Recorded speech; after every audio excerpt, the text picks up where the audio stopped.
everyone, and welcome to MyniQ podcast. I'm your host, and I'll be sharing short English stories and conversations with you every day. Today's episode is Ashes of Memories. And the text level is 3. Learn how to talk about things that happened to something or someone else. Join ideas together and talk about things that might happen. Stick around till the end for 5 quick questions to test your understanding. Alright then, let's get listening. Ashes of memories. The world as we knew it was gone. The once blue skies were now a dull gray, and the air was thick with the smell of ash and smoke. I wandered through the desolate streets, my eyes scanning for any sign of life. It had been 20 years since the great calamity struck, wiping out most of humanity in an instant. The few remaining survivors lived in small settlements, eking out a meager existence on the outskirts of what was once civilization. I stumbled upon an old camera buried beneath the rubble of a destroyed building. It was a relic from a time before the world ended, and as I picked it up, I felt a spark of nostalgia ignite within me. I took the camera with me, determined to preserve the memories of this lost era. As I walked through the ruins, I snapped pictures of the devastation, hoping that someday someone would come along and remember what we had lost. Now, let's move on to the conversation between Billy, Meg, Kelly, and their teacher, Louis, after reading the novel. I loved how the novel described the desolate world after the great calamity. It was so vivid in my mind. Yes, the author did a great job of painting a picture with words. I especially appreciated the detail about the smell of ash and smoke. I know what you mean, Meg. I loved how the main character felt a spark of nostalgia when he found the old camera. It made me think about all the things we've lost since the world ended. That's so true, Billy, and it was great how the author showed how people have to be resourceful and make do with what they have in this new world. I loved the way the novel explored the themes of hope and resilience. It made me think about how we can learn from the past and work towards a better future. Well said, Meg, and I think it's interesting that you mentioned learning from the past. I often tell my students that history is not just about dates and events, but also about understanding the human experience.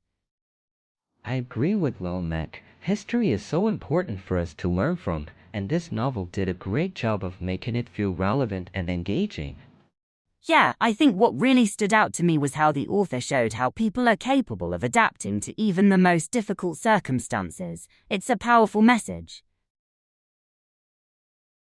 Now, let's test your understanding of the novel and the dialogue with 5 questions. Question 1.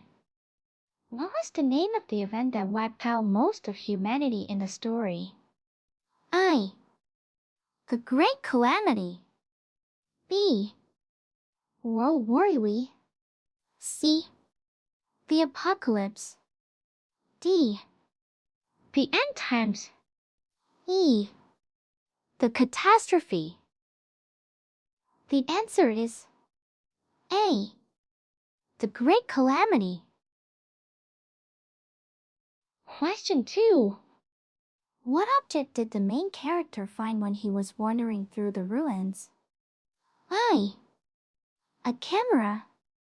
B. A book. C. A radio. D. A phone. E. A computer. The answer is A. A camera. Question 3. How many years had passed since the Great Calamity when the story took place? I. 10 years. B. 20 years. C. 30 years. D. 40 years. E. 50 years.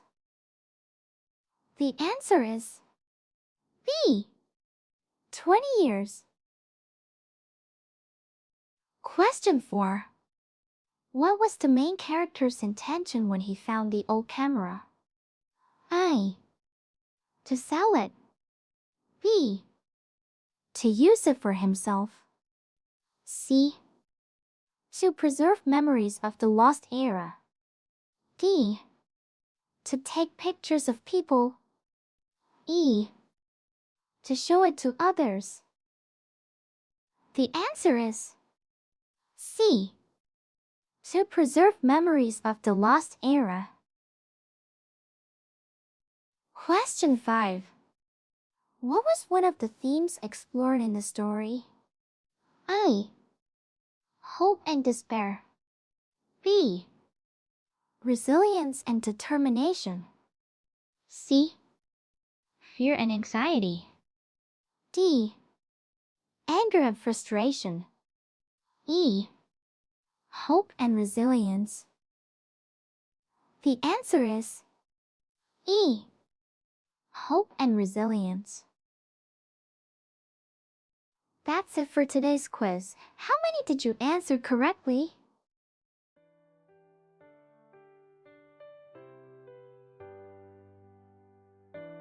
Thanks for tuning in to my channel today. I hope you enjoyed the stories and conversations and found the quiz challenging yet fun. Don't forget to subscribe or follow us for more daily English learning content. Until next time, keep practicing your English and have a wonderful day.